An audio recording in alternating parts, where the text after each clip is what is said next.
Welcome back, everybody, to another edition of the Statesman High School Blitz. I'm joined by Thomas T.J. Jones. I'm Rick Cantu. And Thomas, I think this is our favorite time of the year. It's time for some playoff football. It's time for by-district. There's some good by-district games. Let's start from the top. Stony Point is playing Manor. That's a good matchup right there. Yeah, it's an interesting game. On paper, Stony Point has a 5-5 record. But remember, they lost 2 games because of forfeit. If Zach Rangel is playing quarterback, and he didn't play last week for Stony Point, he gives the Tigers that balance that they may need and really adds an extra element to an offense that likes to run the ball. Now, Manor, I don't know. Manor's lost 3 of the last 4. They lost to Aikens last week, 24-17. They're not playing their best football. But quarterback Courtney Patridge-Lee missed the Aikens game. So if he's back and healthy, he gives them a dual threat dynamic in the backfield. I still like Stony Point to win, but it'll be a good game. Stony Point's won 5 out of 7. Momentum carries the day. Stony Point's going to win. Let's go Hendrickson Bowie. Now that's one of the top games of the day. Yeah, really good. I mean, two old rivals. They've played each other a lot in the playoffs. Bowie lost last week to San Marcos, but quarterback Matthew Wheeler, my sources tell me he will play this week. Bowie's a veteran team. They're used to long playoff runs. I think they're a little bit more physical up front than Hendrickson. Even though Hendrickson has a better secondary, I like Bowie. I like Hendrickson. They've won 5 in a row. Like I said before, momentum rules the day.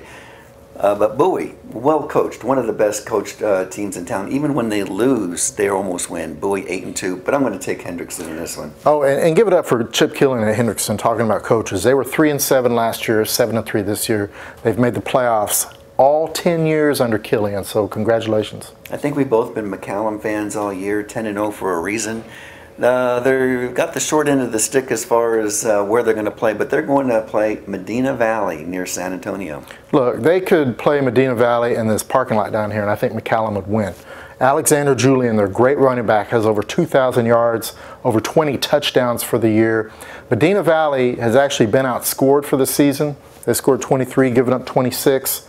Point of comparison, Medina Valley beat Seguin 31-30 in a district game. McCallum beat Seguin 63-31.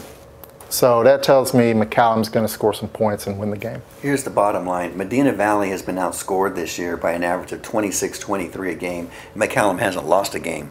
It's going to be a one-sided 40-point blowout. Put it in the chalkboard for McCallum Knights. Coming on strong, Rick. Coming on strong. Dripping Springs and LBJ. I think both of you think that this could be the best matchup of the day for Central Texas. You know, and again, on record, Drip is undefeated. They're state ranked. They're having the best regular season in school history. What reward do they get? A veteran LBJ team who's played Bowie tough before losing. 6A playoff team. They beat Manor, another 6A playoff team. I like Drip to win this. Trevor Greenman is one of the best quarterbacks around, but LBJ will make it tough. We all know about Deion Collins, about 5'5", makes the biggest plays in the area.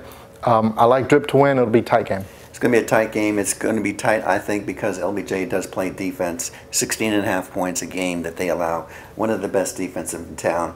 But Dripping Springs, they are a combined 20-2 in the past 2 years. They're getting better every week. You mentioned Greenman, 30 touchdown passes, only 2 interceptions. I like them in a close game, but it could go either way, I think. Yeah, we'll see. Tough first-round game. That'll do us for the first weekend, and I'm sure that if the first weekend is any sampling, we're going to have a couple teams in the state finals this year. Hopefully. Hopefully. And thank you again for joining us for the Statesman's High School Blitz. I'm Rick Cantu, again with T.J. Jones. And until next time, we'll see you at the state.